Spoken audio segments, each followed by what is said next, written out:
마태복음 제5장 1절부터 12절까지 말씀을 보시겠습니다. 제가 읽겠습니다. 마태복음 5장 1절부터 12절입니다. 예수께서 무리를 보시고 산에 올라가 앉으시니 제자들이 나온지라. 입을 열어 가르쳐 가라사대 심령이 가난한 자는 복이 있나니 천국이 저희 것이며 애통하는 자는 복이 있나니 저희가 위로를 받을 것이며 온유한 자는 복이 있나니 저희가 땅을 기업으로 받을 것이며 의에 줄이고 목마른 자는 복이 있나니 저희가 배부를 것이며 긍휼히 여기는 자는 복이 있나니 저희가 긍휼히 여김을 받을 것이며 마음이 청결한 자는 복이 있나니 저희가 하나님을 볼 것이며 화평케 하는 자는 복이 있나니 저희가 하나님의 아들이라 일컬음을 받을 것이며 의를 위하여 핍박을 받은 자는 복이 있나니 천국이 저희 것임이라. 나를 인하여 너희를 욕하고 핍박하고 거짓으로 너희를 거스려 모든 악한 말을 할 때에는 너희에게 복이 있나니 기뻐하고 즐거워하라. 하늘에서 너희의 상이 큼이라. 너희 전에 있던 선지자들을 이같이 핍박하였느니라. 기도합니다. 아버지 하나님, 정말 우리가 한 주간을 살아가면서 주일이 얼마나 복되고 귀한지 모릅니다.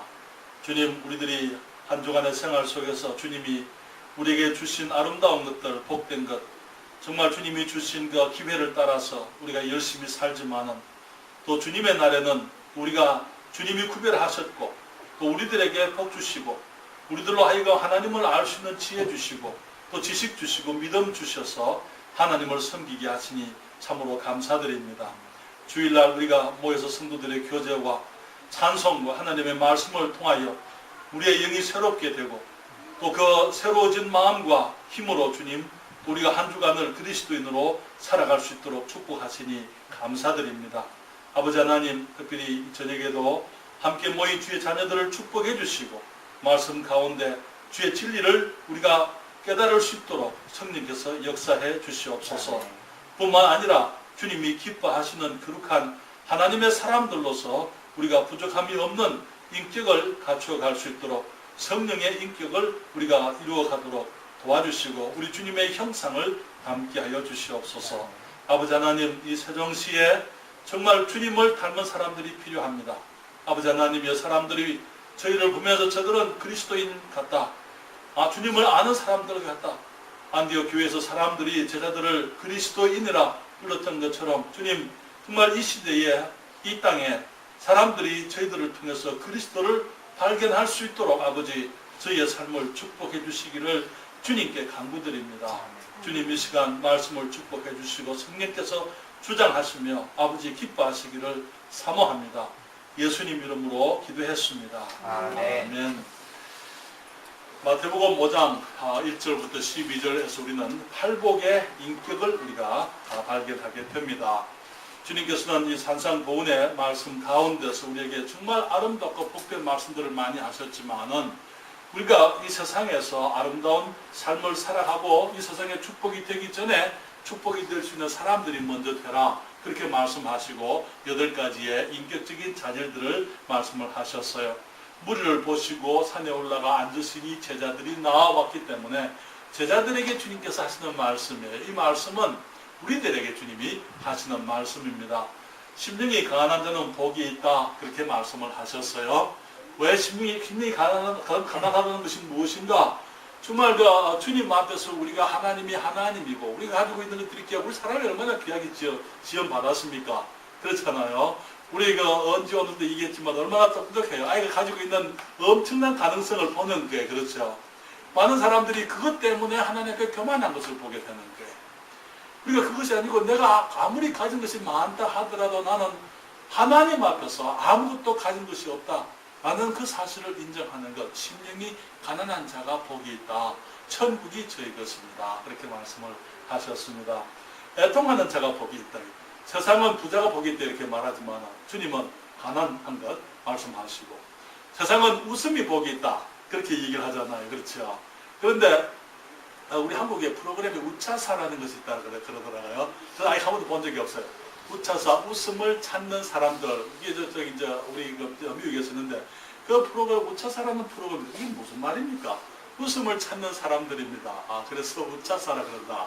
그런데 뭐 세상에 웃음 그것이 거기 우리가 웃지 말라 그 말은 아니지만은 그러나 세상이 추구하는 즐거움 그 후에는 항상 정말 씁쓸이한 어떤 것들이 항상 남아 있는 것을 보게 되는 것입니다. 그렇잖아요. 주님께서는 애통하는 자가 복이 있다 그렇게 말씀을 하셨어요. 그리고 정말 우리가 왜 어떻게 무엇 때문에 이 애통해야 하는지 정말 우리가 주님 앞에서 심령이 가난하고 우리의 힘으로는 정말 주의 뜻을 이룰 수가 없고 하나님을 기쁘시게 될 것이 아무것도 없고 오히려 정말 이 세상이 엄청난 필요 가운데 있는데 내가 가진 것이 아무것도 없어서 내가 세상에 복이 되고자 하니까 정말 내가 가지고 있는 것은 실제로 아무것도 할 수도 없기 때문에 주님이 아니면 안 되니까 정말 그 주님 앞에 무릎을 꿇고 눈물을 흘리고 하나님 도와주십시오. 주님 축복해 주십시오. 주님께서 나를 통해서 하나님의 뜻을 이루어 가시는데 주님의 은혜와 주님의 자비하심과 주의 도우심과 하나님께서 도우시는 그 지혜와 능력이 필요합니다. 우리가 주님 앞에 그러한 마음으로 나오게 될 때에 주님께서 우리에게 복이 있다 그렇게 말씀을 하시고 우리에게 기쁨을 허락하시겠다고 말씀을 했습니다. 오늘 세 번째 주님 말씀하시기를 또 한 가지 이게 세상의 철학과는 정반대되는 이야기 온유한 자는 복이 있나니 저희가 땅을 기업으로 받을 것이며 이렇게 얘기를 했습니다. 온유라는 말 뜻을 오늘 생각해 보기를 원하고 정말 그게 주신 약속을 생각을 해 보기를 원하는데 우리 세상 사람들은 내가 온유라는 거 부드럽고 온화하고 친절하고 우리가 항상 공손하고 그런 모습들 그런 사람들이 복이 있다. 그런데 세상 사람들 생각은요 우리가 무언가를 얻고 누리려면은 다퉈야 되고 우리가 추구해야 되고 열심히 내가 능력을 길러야 되고 실력을 길러야 되고 그렇죠. 그래야 내가 무언가 이 세상에서 성공할 수가 있다. 성공적인 삶, 풍요한 삶, 많은 것을 누리는 삶을 살려면은 내가 적극적으로 그런 것을 주장하고 찾고 권리를 주장하고 고상한 것을 위해서 앞으로 나아가고 위로 출세의 사닥다리를 타고 올라가야 된다. 그래서 그냥 조용히 뒤에 앉아가지고 있는 것 그런 것은 그런 사람들은 성공할 수가 없다. 우리 주님께서 하시는 말씀과는 사실 같지 않은 것을 보게 됩니다. 유대인들은 그 당시에 사실은 어떤 약자들이었어요. 이 유대인들은 그 당시에 로마 사람들의 압제 가운데 있었습니다. 그렇기 때문에 그들은 자기들 땅을 다 뺏겼잖아요. 그러니까 그것을 얻기 위해서는 싸워야 된다. 그래서 우리 한국에 옛날에 이 독립군들이 있었고 우리나라의 해방을 위해서 투쟁했던 분들이 계셨습니다. 그런 분들이 너무나 귀한 분들은 사실이에요. 그 당시도 마찬가지예요. 이 셀로 땅, 열심당원이라는 사람들은 그 중에 한 사람이 셀로딘 시몬이 예수님을 따라다녔지 않습니까? 왜 따라다녔습니까? 셀로딘 열심당원, 애국당원들이었어요. 그들은 예수님을 메시아로 생각하고 예수님이 이 로마에서부터 이 이스라엘을 회복시키고 독립시킬 줄을 생각을 했었어요. 메시아니까 다윗의 자손으로 왔으니까. 그래서 정말 이 시몬은 그렇게 따라다녔더랬어요. 그렇지만 예수님은 그렇게 내 나라는 이 나라에 이 땅에 속하지 않는 것이다 말씀하시고 오히려 주님께서는 사람들의 기대와 정반대의 길을 가시고 십자가에서 죽으셨던 것을 보게 되는 것입니다. 오늘날 사람들의 가르침들, 우리 사람들의 철학, 인생의 일반적인 생각들은 정말 우리들이 힘을 길러야 되고, 우리들이 열심히 노력해야 되고, 추구해야 되고, 그래야 우리가 무언가를 얻을 수가 있다 그렇게 얘기를 합니다. 교회들도 마찬가지예요. 교회에 대한 성공의 비결이, 성공의 척도가 뭡니까? 세상 사람들의 성공의 척도나 교회에 관한 성공의 척도가 똑같아요. 그렇죠? 교회가 크면 큰 건물을 가지고 있으면 성공한 교회입니다. 성도들이 많으면 성도가 목사가 성공한 목사라고 생각합니다.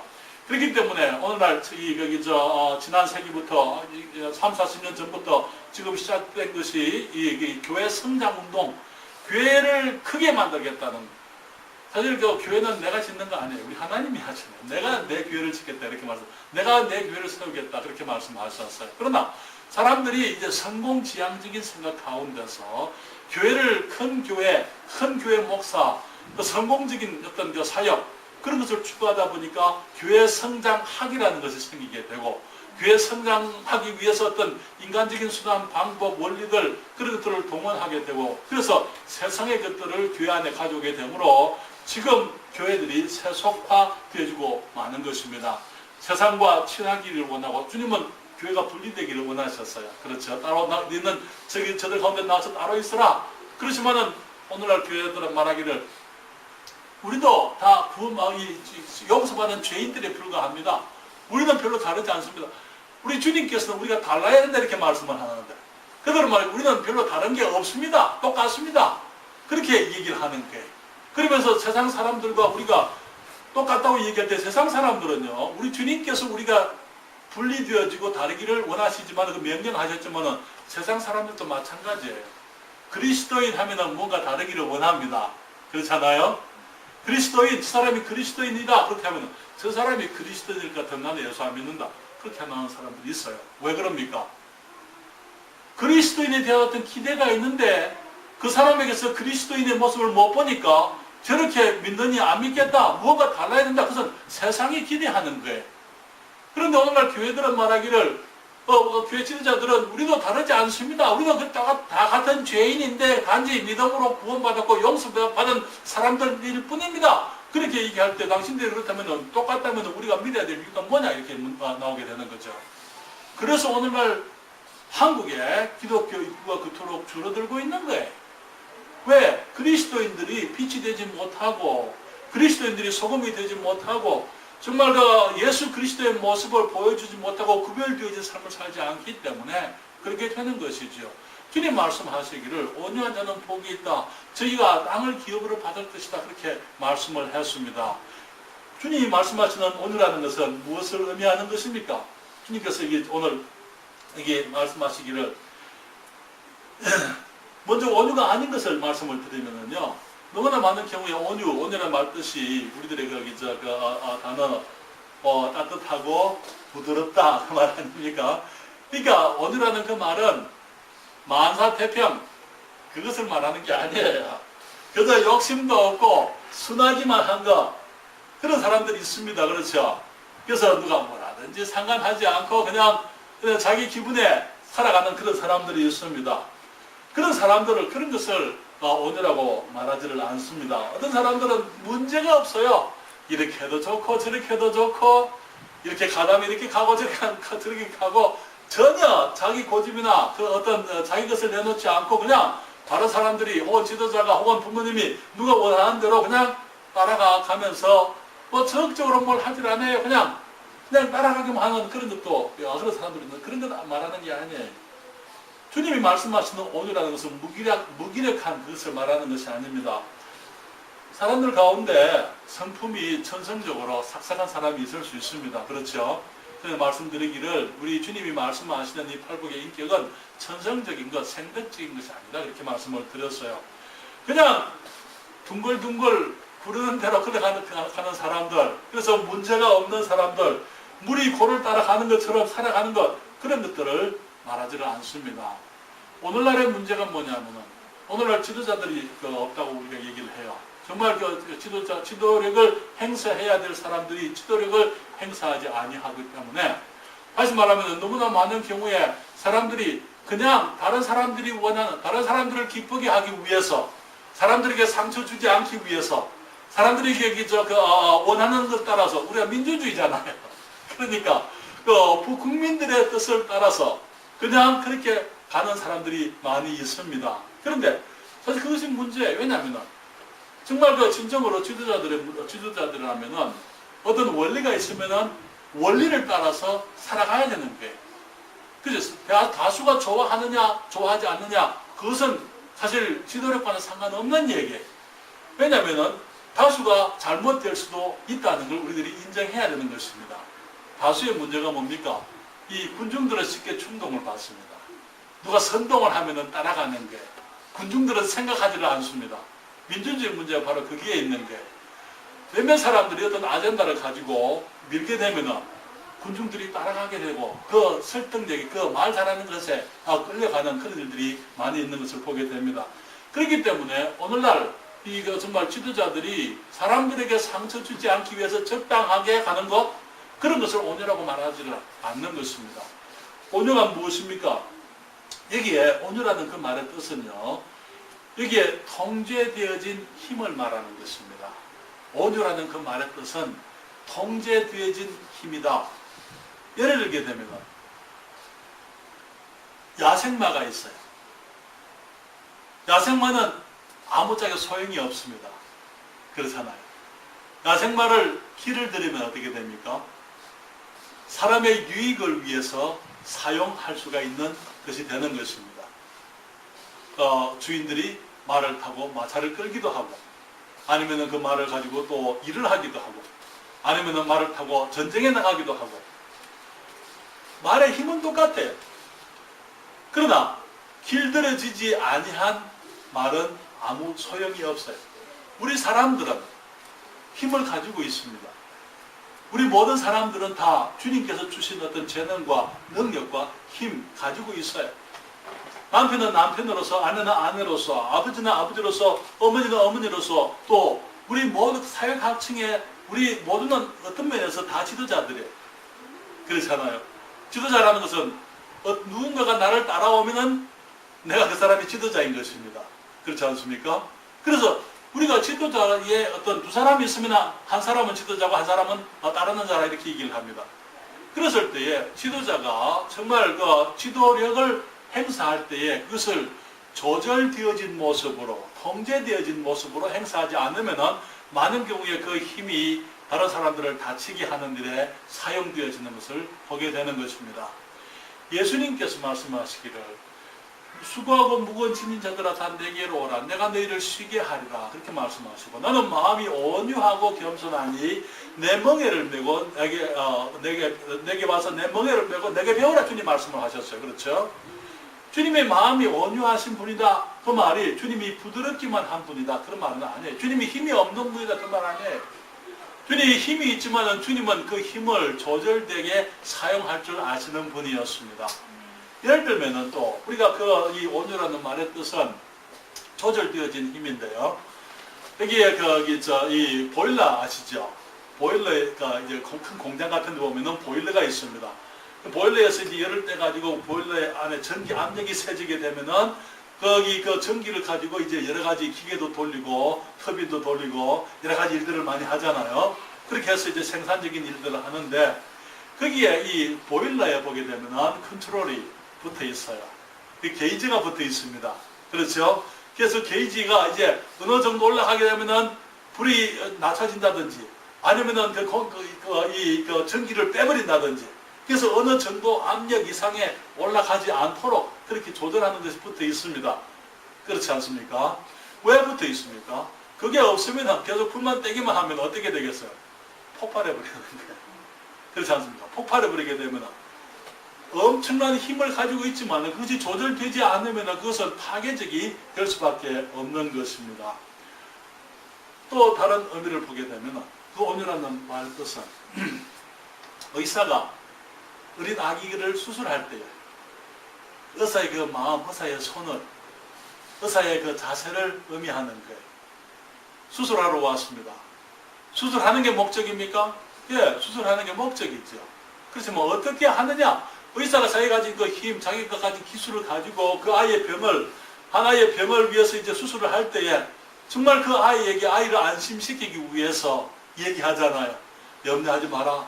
내가 너에게 대해서 정말 잘해줄 테니까 내가 너무 아프지 않도록 내가 잘할 테니까 염려하지 말고 안심하고 내게 맡기고 기다려라. 그 마음, 정말 내가 가지고 있는 그 힘, 나의 어떤 그 권위, 기술 그런 것들을 가지고 있지만 그것을 활용하는데 그냥 쓰는 게 아니고 정말 그 조절해서 적당하게 그 경우에 맞게 합당하게 사용할 수 있는 그 힘, 그것을 이 온유라고 그렇게 얘기를 하는 것입니다. 여러분, 온유한 사람은 결코 비겁한 사람들이 아니에요. 온유한 사람들은 결코 약한 사람들이 아닙니다. 선교자들이 선교를 당하게 될 때에 그리스도 앞에서 그들이 자기 목숨을 내어놓는 것, 그것은 큰 용기가 아니면 안 돼요. 그렇잖아요. 결코 자기 목숨을 주님을 부인하지 않냐고 죽음 앞에서도 시인할 수 있는 것은 그것은 위대한 힘이에요. 그 사람들이 약해져 죽는 게 아니에요.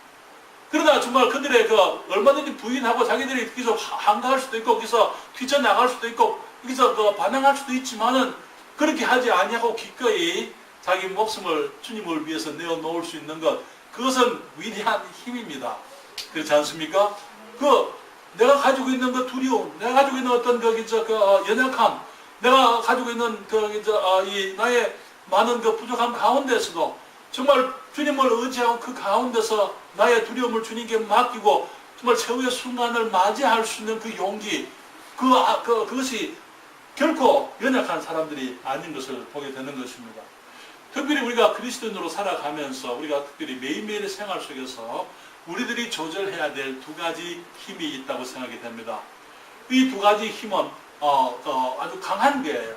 근데 이 강한 이것을 그대로 우리가 조절하지 않으면 파괴적이 될 수밖에 없는 것들이 두 가지가 적어도 두 가지가 있다고 생각이 됩니다. 하나는 분노입니다. 이 분노가 힘입니다. 그렇잖아요. 분노는 분출되잖아요. 그렇잖아요.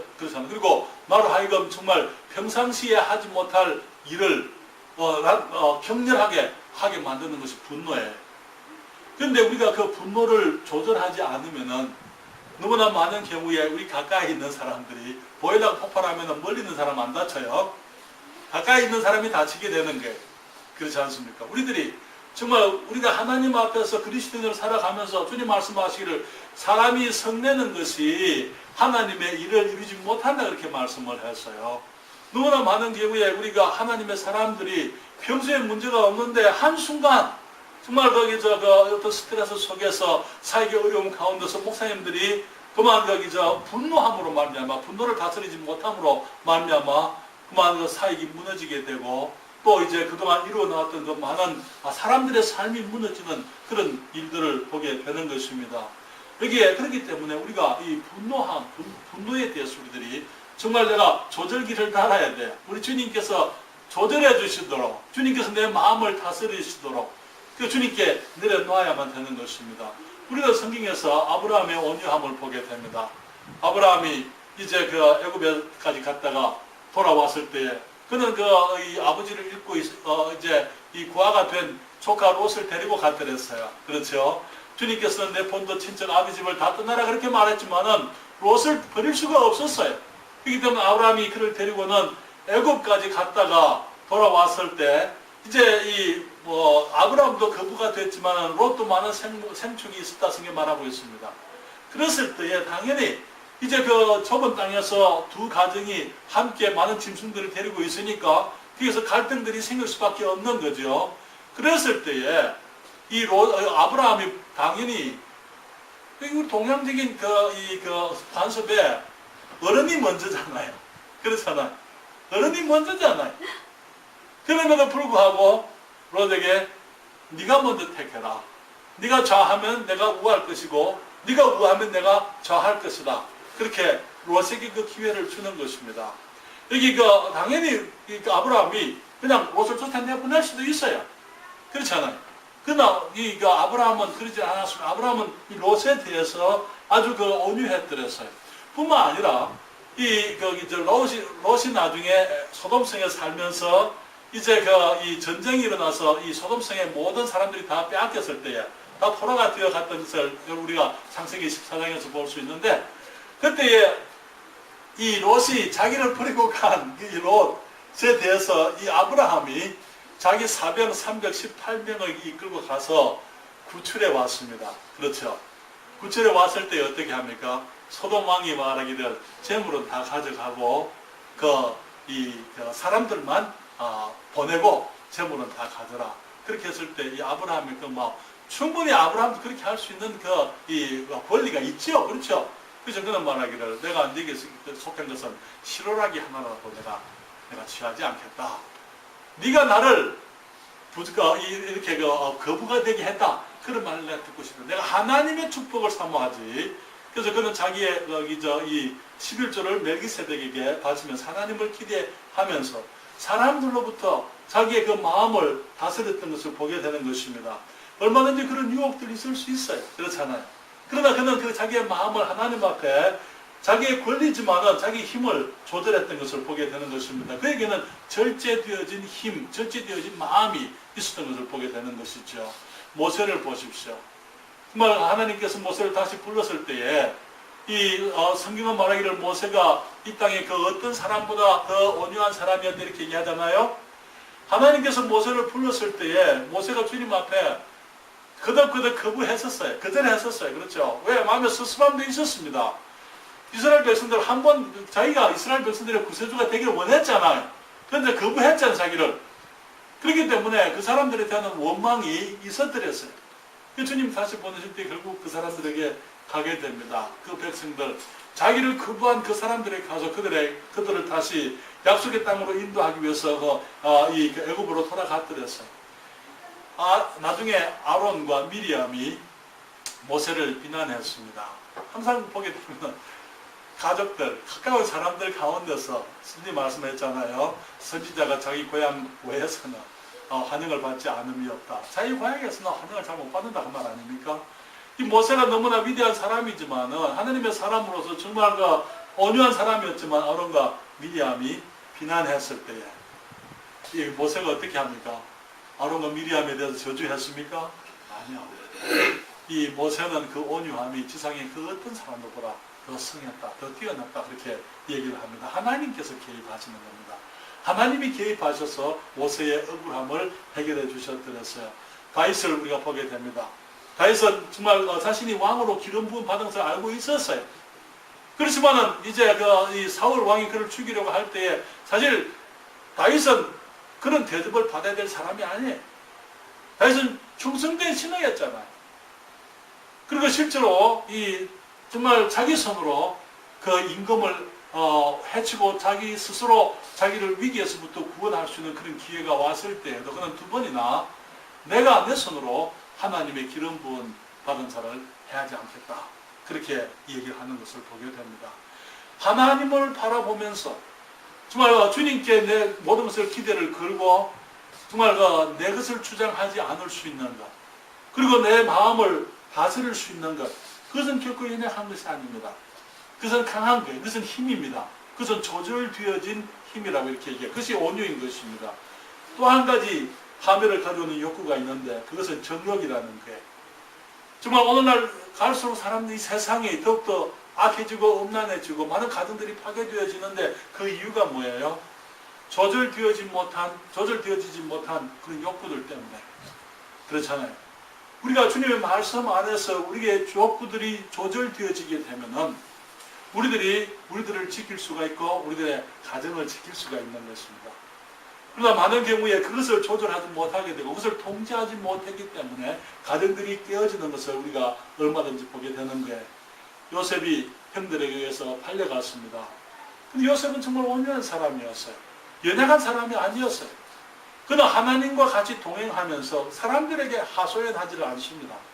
그렇잖아요. 내가 억울하게 곳에 왔습니다. 보디발에게 얘기하지 않아. 그런 기사가 성경에 나와 있지 않습니다. 오히려 보디발의 아내가 그를 유혹했을 때에 그는 함께 있기를 원치 않았어요. 그렇죠? 그랬기 때문에 그는 모함을 받잖아요. 그렇잖아요. 여러분 요셉을 한번 생각해 보세요. 요셉은 지금 부모를 타향해 지금 종살이를 하고 있는 거예요. 보디발의 아내가 어떤 사람인지 우리가 알지 못하지만은 아마 어쩌면 아름다운 여인이었을 수도 있습니다. 그렇기 때문에 그는 이 요셉은 정말 고향의 그 형제를 떠나서 아버지를 떠나와서 형제들에게 버림받은 가운데 얼마든지 외롭고 자신을 알아주는 사람, 자신을 받아주는 사람이 필요했을 거예요. 그렇잖아요. 그러나 정말 그런 악의 기회가 왔을 때 죽습니다. 그러나 여러분 우리 주님과 동행하게 되면 타향에 지금 종살이를 하고 있는 거예요.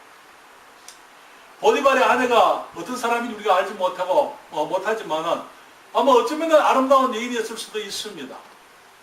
그렇기 때문에 그는 이 요셉은 정말 고향의 그 형제를 떠나서 아버지를 떠나와서 형제들에게 버림받은 가운데 얼마든지 외롭고 자신을 알아주는 사람, 자신을 받아주는 사람이 필요했을 거예요. 그렇잖아요. 그러나 정말 그런 악의 기회가 왔을 때 보디발에게서 모든 권위를 다 위임받았기 때문에 그는 교만해질 수도 있었더랬어요. 그렇지만 그는 전혀 그러지 않고 하나님 앞에서 내가 어떻게 이 큰 악을 행하겠느냐. 그리고 그는 자기 옷을 벗어버려 그는 도망을 쳤던 것을 보게 되는 것입니다. 요셉은 결코 연약한 사람이 아니었더랬어요. 결국 그는 하나님과 동행하면서 그는 그렇게 조절되어진 모습으로 온유한 모습으로 살았기 때문에 나중에 애굽의 이 총리가 될 수도 있었고 나중에 그의 가족 모두를 구원할 수 있었고 여러분 요셉이 얘기를 읽어보세요. 저는 요셉이 얘기를 읽을 때마다 얼마나 제 마음에 축복이 되는지 몰라요. 요셉이 어떻게 형들을 만나서 정말 거기 이 나중에 아버지가 돌아가시고 형들에게서부터 팔려서 다시 이제 그 형들을 다시 총리가 되고 형들을 다시 만나고 그리고 거기 나중에 그 아버지가 돌아가시고 난 다음에 비로소 형들이 와서 하는 말이 우리를 용서해 주세요. 그렇게 얘기를 해요. 그래서 성경에 보게 되면 요셉이 눈물을 흘렸다고 얘기합니다. 그때 요셉이 그 전에 요셉이 전혀 형들에게 원망하거나 그러지 않았더랬어요. 그래서 그 마음에 섭섭함이 있었더랬어요. 요셉이 용서 안 했습니까? 용서했죠 벌써. 다음 기회에 용서에 대해서 얘기할 때에 그 말씀을 드리겠습니다만 이 온유한 사람은 조절, 내가 가지고 있는 힘과 권세와 내가 가지고 있는 그 능력을 조절해서 사용하는 사람을 말하는 것입니다. 그럴 수 있는 힘을 말하는 것입니다. 조절되어진 힘이라고 말씀을 드립니다. 온유는요 자기 주장을 하지 않습니다.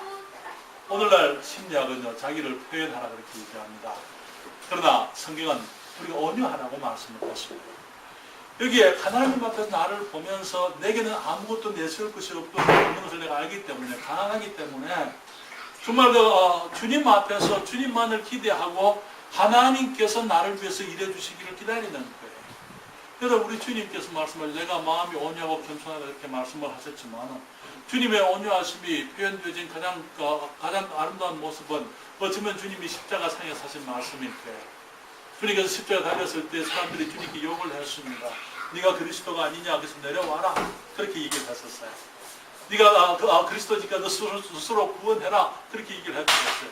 주님 말씀하시기를 기도하시기를 아버지여 저들을 사하여 주옵소서. 자기들이 하는 것이 무엇인지 알지 못함이니이다. 주님이 힘이 없습니까? 주님이 원하시면 베드로에게 얘기했어요. 만약에 내가 말만 한다면 하나님께서 12영 더 되는 천사들을 보낸 것이다. 12영인데 그 영이라는 것은 리전이라는 단어예요. 그것은 6,000명의 군대를 말하는 것입니다. 6,000명의 군대, 한 영이 6,000명을 말하는데 로마의 그 군제 안에서 그러면은 72,000명의 천사들을 보내서 주님을 보호하실 수도 있다 이 말이에요. 그렇죠? 그런데 주님께서는 그런 권세가 있으시지만은 주님이 자기를 위해서 주님께서 전혀 그 권세를 사용하지 않으셨던 것을 보게 됩니다. 여러분 주님께서 말씀하시기를 너희 안에 이 마음을 품으라고 그리스도 예수의 마음이니 그는 하나님의 본체시나 하나님과 동등됨을 취할 것으로 얘기하지 않고 그분 하나님의 모든 권세 권위 주님의 모든 능력 그분을 다 가지셨지만은 그러나 하나님과 동등됨을 취할 것으로 얘기하지 아니하시고 오히려 자기를 비어 종의 형체를 가져 사람들과 같이 되었고 사람의 모양으로 나타나셨으면 그렇게 얘기를 했잖아요. 그렇죠? 주님께서 능력이 없는 분이 아니에요. 사람들이 예수님의 수염을 뽑고 빵을 때리고 침을 뱉고 그리스도야 네 뺨을 친 자가 누군지 얘기하라. 주님께서 원하셨다면 그냥 하늘에서 벼락을 때릴 수도 있는 거예요. 주님께서 그것을 자기를 위해서 사용하지를 않으셨더랬습니다. 온유라고 하는 것은 자기에 대해서 그렇게 민감하지를 않아요. 사람들이 내게 어떻게 하느냐 그것에 대해서 민감하지 않습니다. 오히려 그것보다도 정말 하나님이 어떤 대접을 받으시는가 하나님이 나의 삶 속에 어떤 분인가 하나님께서 내가 하나님을 어떻게 기쁘시게 해드리는가 그게 더 관심 있는 사람들이 내게 어떻게 하느냐 나를 알아주느냐 알아주지 아니하느냐 나를 좋아하느냐 싫어하느냐 그런 것은 사실 관계가 없는 거예요. 온유한 사람들은 그런 것보다는 우리 하나님께 관심 있는 사람들인 것입니다. 자신의 이익이나 자기 자신에 대해서 무방비한 사람들입니다. 제가 미국에서 누렸던 축복들 중에 하나가 제 갈수 목사님 이 하이샌더슨 칼리지가 거기에 해먼드 인디애나주 해먼드시에 있는 제일 침례교회 목사님으로 오래 계셨죠. 그리고 하이샌더슨 칼리지에 거기에서 이제 많은 제자들을 훈련하셨고 매년 거기서 40여 년 동안 이 패스터 스쿨이 사모님에 있었습니다. 그래서 그분 패스터 스쿨에 제가 많이 다녀서 그분을 그분 책을 제가 여러 번 번역을 했습니다.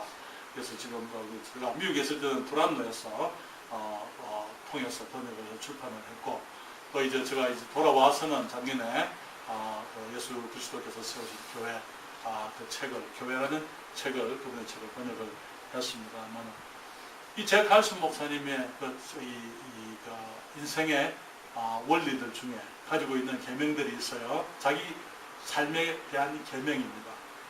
그 중에 하나가 뭐냐면은 No defense, no tag. 그는 말하기를, 나는 나의 가족이나 친구들을 위해서는 싸웁니다. 그러나 나는 나를 위해서는 변호하지도 싸우지도 않습니다. 어떤 사람이 그 친구를 공격하면은 변호하고 싸우는데, 어떤 사람이 나를 공격하면은 나는 나를 변호하지 않습니다. 나는 싸우지 않습니다. 그분이 힘이 없는 분이 아니에요. 그분이 정말 위대한 교회를 했고 엄청난 사역을 했지만, 그분이 그러니까 사람들은 지도자가 있으면 공격을 해요. 예. 그냥 사람들은 지도자를 무너뜨리게 되면은 자기들이 더 위대한 줄로 생각을 해. 그러니까 그냥 그 힘이 있다고 생각하는 사람에게 말을 하는 거예요. 그렇게 말을 해서 욕을 하고, 있는 거 없는 거. 예수님께도 그렇게 했잖아요, 사람들. 닥터알스에서도 마찬가지예요. 그분이 하는 말이, 나는 내 친구가 공격을 당하면 내가 변호하고 싸울 것이고, 어떤 사람이 내 가족을 공격을 하면 내가 변호하고 싸울 것이고, 보호하고 내가 지킬 것이고, 그러나 어떤 사람이 나를 공격하면 나는 방어하지 않습니다. 그리고 공격하지도 않습니다. 그렇게 얘기했습니다. 사람들은 다 자기 자신에 대해서 민감합니다. 그렇죠? 왜 민감합니까? 타락의 결과예요. 사람들이 제 에덴 동산에서 선과 악을 알게 하는 나무의 열매를 먹고 난 다음에 그들이 처음 자각한 것이 뭡니까? 뭐예요? 우리가 벌거벗었다. 그렇죠? 그래서 처음에 하는 것이 뭡니까? 그 부끄러움을 가리기 위해서, 커버하기 위해서 뭐가 나뭇잎으로 치마를 해서 입었다. 우리 사람들은 항상 그래요. 그때 이후로부터 사람들은 늘 자기 자신에 대해서 민감한 것입니다. 내가 가지고 있는 치부가 드러나는 거 원치 않아요. 내게 있는 좋지 않은 것은 다 포장해야 되고 과장해야 되고 다 덮어야 되고, 정말 내가 사람들이 나를 어떻게 봐줬으면 하는 그런 모습으로 나를 이렇게 나타내지만은 나의 참 모습은 감추고 살아가는 그런 것. 그러나 온유한 사람은 그럴 필요가 없는 사람이에요. 왜냐하면 그들은 사람들에 대해서 정말 사람들이 나를 어떻게 보느냐보다도 하나님께서 나를 어떻게 보시느냐, 그걸 더 귀하게 여기기 때문에 내가 이 땅을 살아가면서 사람들 앞에 살아가는 것이 아니고 하나님 앞에서 살아가는 사람들입니다. 그렇기 때문에 하나님의 기쁘심을 위해서 살아가기 때문에 주님이 내게 주신 아름다운 것, 귀한 것들이 많이 있어도 그런 것들을 나를 위해서 사용하지는 않아요. 그렇기 때문에 조절할 수가 있는 것입니다. 그래서 정말 조절되어진 힘으로 다른 사람의 유익을 위해서 살아가는 사람들, 하나님의 영광을 위해서 살아가기를 원하고 힘과 주어진 축복들을 그렇게 사용하는 사람들을 일컬어서 온유하다, 그렇게 얘기를 하는 것입니다. 온유라는 것은요, 하나님을 기다리고 참는 거예요. 예수 그리스도가 힘이 없어서 십자가에 가셨습니까? 주님 말씀하시죠. 주님이 할 수만 있으면 이 잔이 내게서 지나가게 하옵소서. 그러나 나의 원대로 마옵시고 아버지의 원대로 되기를 원하나이다. 이렇게 얘기했잖아요. 그것이 힘이에요. 그것이 힘인 것입니다. 내 기분대로 내가 하고 싶은 대로 하는 거, 그거 아니고 그건 어린 사람들이 하는 거예요. 그렇잖아요. 어린 사람들이. 우리 아이들을 기르면 아이들은 마치 이 세상에 자기들이 주인인 줄 생각을 해요. 그렇지 않습니까? 뭐든지 자기 고집대로 저들이 원하는 대로 해야 됩니다. 그러나 성숙한 사람들은 그러지를 않습니다. 그럴 수 없다는 걸 아는 것입니다. 우리는 하나님을 기다리고 어떤 상황에서도 우리 주님을 인정하는 것입니다. 우리가 살아가다 보면 정말 때로는 억울한 일들이 있을 수 있습니다. 그렇죠? 때로는 힘든 일이 있을 수 있어요. 때로는 내가 헤쳐나가지 못할, 내가 여기서 나가지 어떤 저기 3인 초가 정말 꽝꽝 막힌 곳에서, 깜깜한 곳에서 정말 아무 꼼짝달싹 못할 그런 경우들이 있을 수도 있어요. 그럴 때 온유한 사람은 마음을 치고 몸부림치기보다는 우리 하나님을 바라보고 기다릴 줄 아는 사람들인 것입니다. 여기에 잠언 3장 5절 6절 말씀하시기를 너는 마음을 다하여 여호와를 의뢰하고 내 명철을 의지하지 마라. 너는 범사에 그를 인정하라. 그리하면 내 길을 지도하시리라. 네. 그러니까 주님을 인정하는 것이죠. 주님을 기다리고 주님을 모든 상황에서 정말 하나님께서 왜 나를 이 위치에 두셨는가? 왜 이 상황 속에 두셨는가? 헤쳐나고자 그냥 도망치고자 하지 아니하고 거기에서 주님을 바라보고 주님께서 내게 주시는 것을 배우려고 하고 귀를 기울일 수가 있는 것입니다. 여러분, 내 생각과 주님의 생각이 다를 때에 주님이 옳습니다라고 얘기할 수 있는 그런 마음, 조절되어진 내 마음을 내가 하나님 앞에 다스릴 수 있고 주님 앞에 순복할 수 있는 그런 마음, 그런 것을 의미하는 것입니다. 그럴 때에 우리 주님께서 우리를 축복하시게 되는 게, 근데 이것은 그냥 되는 게 아니에요. 왜냐하면 우리 사람들은 태어나기를 전부 이기적으로 태어났잖아요. 그렇지 않습니까? 자기 중심적으로 태어났어요. 그렇기 때문에 우리가 정말 내 고집을 내가 내려놓는다는 건 그냥 되는 게 아닙니다. 그것은 정말 그리스도 안에서 주님의 형상을 담고자 하는 소원 가운데 하나님을 기쁘시게 해드리고자 하는 그런 성숙함이 내게 있기 때문에, 그래서 주님이 하시는 말씀이 내 기분과는 같지 않지만은, 내가 원하는 것과는 다르지만은 주님이 원하시니까 주님 내가 그렇게 하겠습니다 라고 주님 앞에 순복할 수 있는 마음, 그런 것들을 온유라고 이렇게 얘기하는 것이죠. 네. 그것은 성령의 도움 가운데서만 가능한 것입니다. 성령 앞에 내가 내려놓고 주님 앞에서 주님 내게 정말 내 마음을 수정하셔서 나를 온유하게 하십시오. 성령의 열매 9가지 특징, 사랑과 희락과 화평과 오래 참음과 자비와 양성과 충성과 온유와 절제니, 성령께서 나를 주장하고 성령 충만할 때만 우리가 가능한 것이죠. 주님 말씀하시기를 온유한 자는 복을 땅을 기업으로 누리게 하는 것이다. 온유한 자는 복이 있나니 땅을 기업으로 누릴 것이다. 이렇게 얘기했습니다. 사랑하는 여러분, 진정한 성공이 뭡니까? 내가 아무리 노력을 해서 이 땅의 것을 내가 얻었다 하더라도 그 모든 것들은 다 날아가게 되어져 있어요. 그렇잖아요. 그렇지만 하나님이 내게 주신 것들은 영원한 것입니다. 하나님이 내게 주신 그것은 영원한 것. 성경의 자문에 하나님께서 사람에게 복을 주실 때에 근심을 겸하여 주지 않는다 이렇게 얘기했어요. 우리가 하나님의 축복을 받으면 세상의 것들을 누리지 못한다 그 말 아니죠. 저는 개인적으로 생각하기를 그리스도인들이야말로 세상에 있는 가장 귀한 축복을 누릴 수 있는 자격이 있는 사람이다. 그렇게 저는 믿습니다. 왜? 만유를 가지신, 모든 좋은 것을 다 가지신 하나님이 우리 아버지잖아요.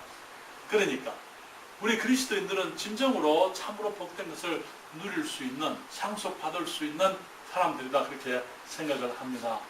그렇지만은 내가 스스로 추구하는 게 아니에요. 우리 주님께서 주실 때 그때 우리는 진정으로 그것이 내 것이다 그렇게 얘기를 할 수 있는 것입니다. 우리 주님이 재림하시게 되면은 우리는 주님과 함께 이 땅을 다스리겠다 이렇게 얘기를 하고 있습니다. 그렇습니까? 성경 말하기를 우리가 그리스도와 함께한 후사라 그렇게 얘기했어요. 로마서 8장 17절과 18절에 자녀이면 또한 후사가 뭡니까? 후사, 상속자, 후계자, 그렇죠? 상속자. 후사니까 하나님이 가지신 그 모든 것, 그건 다 내 것이다 이 말이에요. 상속자예요. 그러면 상속자가 다 가지고 있습니까? 아니야, 상속자 아직은 안 가졌어요. 상속될 때에 그것이 내 것이 되는 겁니다. 그렇지 않습니까? 우리가 말하기를 자녀이면 또한 후사고 하나님의 후사요 그리스도와 함께한 후사니 우리가 그와 함께 영광을 받기 위하여 고난도 함께 받아야 될 것입니다. 그런데 현재의 고난은 장차 우리에게 나타날 영광과 좋게 비교할 수 없도다 그렇게 얘기했습니다. 그렇습니다. 우리가 이 땅에 살아가면서 고난이 있을 수 있어요. 주님을 위해서. 사람들은 얘기합니다. 왜 내가 주님을 기쁘시게 해드리고 하나님을 영화롭게 해드리려고 하고 사람들에게 복이 되려고 하는데 왜 내게 고난이 있느냐? 내가 그 선한 동기와 선한 목적을 가지고 아름답게 살아가기 때문에 내게 좋은 일들이 있어야 되지. 왜 이런 어려움이 내게 있느냐? 그렇게 얘기한 사람들이 있어요. 그렇죠. 충분히 그렇게 얘기할 수 있습니다. 그러나 그러한 가운데서도 내가 도저히 이해가 될 수 없는 상황 속에서도 우리 주님을 인정하는 것이죠. 야, 주님을 인정하고 주님께서 내게 나의 삶을 주장하시고 주님께서는 실수를 하지 않으시는 분이라는 것, 하나님에 대한 사랑, 주님께서 내게 대한 사랑, 또 내게 대해서 가지신 주님의 계획에 대해서 내가 철저히 믿는 것입니다. 믿기 때문에 내가 맡기는 거죠. 그렇죠? 맡기고 그분을 기다릴 수가 있는 것입니다. 주님께서 기업으로 주시겠다 이렇게 얘기를 했어요. 유산이라고 이렇게 우리가 얘기를 할 수도 있습니다만 헤리티지라는 그 단어는 단순히 우리들에게 이제 하나님께서 나중에 물려주실 재산 그런 뜻이 아니고 그 이상의 그 헤리티지라는 그 단어의 뜻은 나만을 위해서 준비되어진 축복이다 그 말인 것입니다. 다른 사람과 나누지 않는 축복을 말하는 것입니다. 그래서 기업이라고 이렇게 얘기하는 게 기업, 내게만 주어지는 내게 주어진 하나님께서 내가 다른 사람과 공유하지 않고 하나님께서 나를 위해서만 준비하신 하나님의 축복 그런 의미를 가지고 있는 것입니다. 그래서 물론 성경에 보게 되면 주님께서 정말 재림하시게 되면은 우리가 주님과 함께 이 땅에서 왕노를 하게 될 것이지만 왕노를 주님과 함께 다스린다 그 말이죠. 이 세상을 천년 동안 다스리게 될 거예요. 그런데 주님께서 어쩌면 땅을 주실는지 모르겠습니다만 그러나 그런 땅보다도 영구적으로 주님께서 우리들에게 주시는 그 기업이 있다 그렇게 말씀을 하는 것입니다. 주님께서 말씀하시기를 심령이 강한 자가 복이 있다 말씀하셨어요. 애통하는 자가 복이 있다 이렇게 말씀을 하십니다. 온유한 자가 복이 있다 이렇게 말씀하십니다. 정말 그 주님 앞에서 우리가 참으로 나는 가난하게 살아가는지 주님 내게는 주님밖에 없습니다. 나는 주님 아니면 참으로 아무것도 아닙니다. 주님이 나의 전부입니다. 우리가 그렇게 살아가고 있는지 우리가 돌아보십시다. 정말 내가 눈물을 흘릴 수 있는 주님 앞에 하나님의 뜻을 위해서 정말 이 세상을 바라보면서 내 자신을 바라보면서 눈물을 흘릴 수 있는지 정말 그 가슴을 치고 하나님 앞에 정말 그 애통하는 마음으로 통해하는 마음으로 내가 하나님을 기쁘시게 해드리고 싶지만은 내가 정말 내 모습이 못나고 하나님이 기뻐하시는 그 모습들이 내게 없기 때문에 정말 그런 것으로 인해서 내가 눈물을 흘릴 수 있는지 또 마지막으로 언제 눈물을 흘렸는지 한번 생각해 보십시다. 그리고 정말 주님 앞에서 내가 온유해야 된다는 온유라는 것은 결코 연약한 게 아니에요. 화가 날 때 화를 내는 것하고 화가 날 때 화를 참는 것하고 어느 것이 더 큰 힘입니까? 어느 것이 더 큰 힘이에요? 참는 게 더 큰 힘이에요. 그렇잖아요. 오늘 더 조절되어 저 사람이 화를 안 내니까 저 사람이 아주 만만해 보이고 아주 쉽게 보이고 그냥 함부로 대도 될 것처럼 그렇게 보이는데 아니에요. 그 사람이 강한 사람이에요. 그렇잖아요. 강하니까 그것을 조절하고 있는 것입니다. 우리 하나님도 마찬가지예요. 하나님께서 지금 죄를 심판치 않고 지금 당장에 면하지 않으니까 하나님이 심판하지 않는 분 같이 사람들이 생각하지만 그런 게 아니에요. 하나님께서 참고 계시고 기다리고 계시고 주님께서 주님의 그 진노 주님이 조절하고 계신다는 것 우리들이 기억할 필요가 있습니다.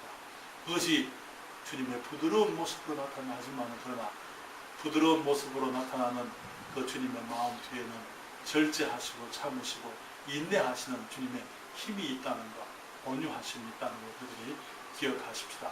그리고 우리들도 마찬가지입니다. 그 생활 속에서 우리가 때로는 우리의 영어로 템퍼라 그래요. 우리가 화를 그냥 다스리지 못하고 폭발을 그래요. 그렇게 하게 될 때에 정말 그 폭발은 사람을 다치게 한다는 것. 그래서 우리가 내 기분이 아니고 다른 사람들을 보호하기 위해서 내가 내 분노를 조절해야 돼. 내가 가지고 있는 파괴적인 어떤 욕구들을 조절해야 돼. 내가 정말 내가 내게 주신 사람들을 내가 보호하기 위해서 내가 하나님을 기쁘시게 해드리기 위해서 내가 가지고 있는 것들을 내가 다스릴 수 있는 것, 그것을 주님이 온유라고 이렇게 말씀을 하십니다. 온유한 자는 복이 있나니 저희가 땅을 기업으로 받을 것이며 말씀을 하셨습니다. 우리가 주님께서 정말 말씀하시는 그런 우리 주님의 인품, 주님의 성품을 닮아 가십시다. 이번 한 주간도 주님께서 우리에게 은총 베푸셔서 우리가 주님의 정말 거룩한 인품을 따라서 주님의 형상을 닮아가는 삶을 살아가십시다. 기도하겠습니다.